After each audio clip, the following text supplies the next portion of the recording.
جی د ژغ قدرمن ډیسټریکټ هډکوارټر اسپتال وانا یا ډي ایچ کیو اسپتال چې کی مرته هغه لکه تاسو پاته دو چې مرف ارګنایزیشن ته په ور کړای شوی و الکه خلک هندر په خوشحال و چې وس ارګنایزیشن وخصه دی نو د اسپتال چې کیم دی دغه ډیر وششي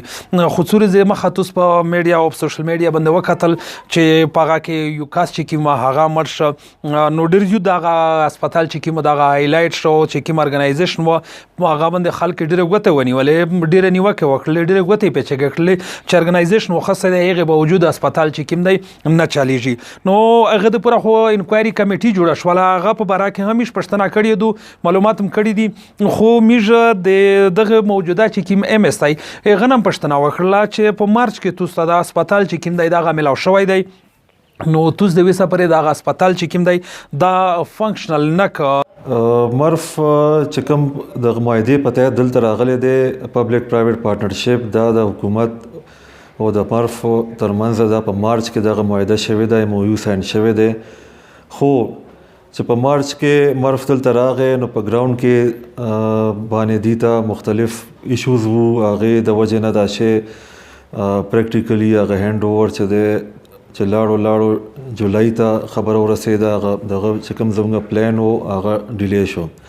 بهرحال چې په جولای نه موږ ته دا کله اسپتال پریکټیکلی هند اوور شو نو هغه ټایم نه موږ ته د کې ملټیپل طرفتونه مسایل وو په دې کې د نن د ایچ آر ریلیټډ د سټاف ته متعلق مسایل وو پکې دنه چې کوم د رهایشي کوارټر دي هغه کې غیر قانوني خلک پکې قبضه وا د غي خالی کول وو نور پکې مختلف دغه د انفراستراکچر پکې ډیر په خراب حالت کې نو چیلنجز پکې شروع کیو هغه کې چې کوم مونږه خپل ګراوند ورک کو هوم ورک کو د خپل ریکوایرمنٹ مطابق نو مونږه پکې سټرکچرل اډیشنز ریپیر رینوویشن پکې چې مونږ پلان کو نو هغه د لپاره بیا مونږه کانټریکټر ته هغه شی اساین کو هغه کار چې دی بیا لیټر آن په اگست کې هغه شروع شو دین علاوه چې کله موږ ته د کې ډي ایچ کیو د سرکاري کم سټاف موږ ته هغه ټایم کې اویلیبل وو نو هغه کې میجورټي پکې ګوست امپلایز وو په پیرول کې دغه سیلری چلیدا ریګولرلی خو په ګراوند باندې هغه اس نام نشان نو دغه موږ ته بل چیلنج وو دریم دیزه کې چې د بجلی چونکه اسپتال کې زیاتر د ماشینونه د ایکس ری شو نور لیبارټري دا ټول اپریشن تھیټر چې د لپاره بجلی ضرورت وي بجلی دیزه کې چې د مسله وا نو دغه ټول چیلنجز په شروع کې وو د دنه میش پښتنه وکړه چې خلک ډېر زیات نیوکه کو چې دلته نان لوکل چې کوم سټاف ته هغه برتی کیږي لوکل چې کوم سټاف ته هغه ته توجه نه ملويږي هغه په حواله سره دو ایچ آر موږ سره کمې وو ډاکټرانو سپیشلیستانو هغه موږ خو پراپرلی په چې کوم د دې هغه د هایرینګ پروسس ته هغه فالو کو هغه کې موږ کوشش کړې چې کوالیفاید کس موږ ته ملو شي هغه کې که اول پریفرنس پکې زموږ وو چې لوکل کوالیفاید وي نو هغه مونږه هایر کړی دی که یو داسې سپیشلیټي چاهي کې مونږ ته دې کې لوکل اویلیبل نو هغه مونږه بیا بهر نه دغه کړی دی هایر کړی دی نو مونږ سره الحمدلله 90% سپیشلیسټیز چې دی دغه سپیشلیستان مونږ سره دی وخت اویلیبل دي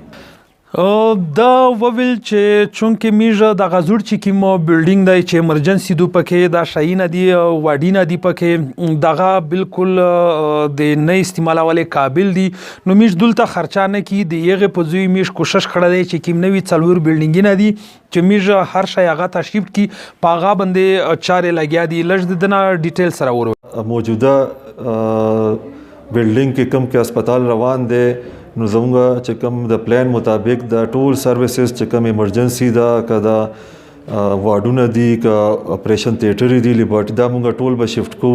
شاته د دې یو سلور بلاکس دي 3 منزله هغه ته زموږ د پلان دی چې دا به ټول سرویسز آیتا نو هغه کې کار روان دی فلحال خو چونکه اسپتال له موږ دا بندول شونه نو لہذا په دې ایگزیسټینګ چې کوم زوړ سټرکچر دی په دې کې هم موږ چې سونه پاسبل وو موږ پکې کې فور د ټایم بینګ کار روانولو لپاره دغه کړی دی فیسیلیټیز پکې ورکړي دي. او ټي بجلی نشته دی خو مونږ چې کله او ټي وي که د شپې وي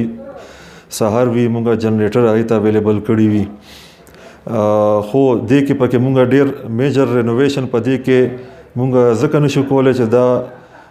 سونر او لیټر میاشت 20 ورځو کې مونږ دا هر څه دې ځای نه شفټ کوو. نو لهذا دې کې مونږ ډېر مینیمل کړی دی انټرپشن. بهرحال چې کوم د دې موجوده ایمرجنسي ده هغه سفیشنټ نه ده، وړوکې ده، خو چې کوم بل ځای کې مونږ کار روان کړی دی آلموست تقریبا هغه ریډي ده. ودین فیو ډیز به هغه مونږ ته د ټیکیدار نه مونږ ته هینډ اوور شي او مونږ د خپل سروسز د ایمرجنسي او د او پی ډي هغه نوی بلډینګ ته مونږ شفټ کو. هغه بلډینګ کې چې دی هغه مونږ د خپل لیټیسټ معیار مطابق کوشش کړی دی چې هغه دای کې سہولیتونه ورکو. د هغې چې کوم مشینری ده د بیډز وغیره نور اکوپمنټ دي هغه ټول چې دی مونږ ته را رسېدلي دي، خو د هغې انسټالیشن پینډینګ دی. صرف چې مونږ ته دا بلډینګ د ټیکیدار نه هینډ اوور شي نو موږ هغه ایز سون ایز پاسبل هغه به شروع کړو. دې نه علاوه زموږ د چې کوم ډایګنوسټک ډپارټمنټ دی چې کوم کې د ایکس رے او د باقي انویسټیګیشن دي هغه دي نو دپاره مونږ یو بیل بلاک باندې کار روان دی، هغه هم آلموست کمپلیټ کېدو والا دی. زموږ راتلو نه مخکې دې ځای کې د یو فل باډي سکین مشین دلته هسپتال ته میلاو شوی و خو هغه انسټال شوی نو. نو لهذا هغه به چې دی اوس مونږ ودین فیو ډیز هغه مشین انسټال کړو. هغه ډېر سوفیسټیکیټډ مشین دی، د هغې خلکو ته به د هغې ډېر فایده به وي. باندې د نرس هاسټل باندې کار روان دی، اب هم ودین 1 ویک کمپلیټ بشي. په اپریل میاشت کې 2022 چې کله لا مونږ نور راغلي هغه ټایم کې په انستیزیا سره کوم اپریشن کیږي هغه 29 تعداد کې پوره میاشت کې اپریشن نه شوي. او په دې اخرنی ستمبر میاشت کې زموږ راتلو نه پس 249 اپریشن نه شوي دي. هغه څه چې کوم د سپیشلیسټ او پی ډي وه په اپریل کې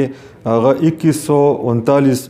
او پی ډي وه. ستمبر کې 10,233 او پی ډي چلیدلی ده. په اپریل کې 836 ټیسټونه شوي په پوره میاشت کې او په دې ستمبر کې 3,384 ټیسټونه شوي دي. مخکې د ګایني چې کوم هغه مین دې کې سی سیکشن ورته وایي یا باقي اپریشنونه هغه دې کې به نه کېده. بچه دی وړوکي اپریشن دپاره به هم لاندې ډي اے خان ته مریض ریفر کېدو. نو هغه اپریشنونه اوس موږ سره الحمدلله ګاینیکالوجسټ شته دی. 14 سی سیکشن شوي دي او 74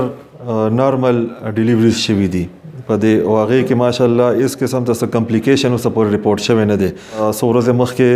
هغه په سوشل میډیا باندې یو ډېر هایپ کریټ شوی چې د ډاکټرانو د غفلت د وجې نه یو مریض په حق ورسېدو. نو هغه باره کې چې کوم د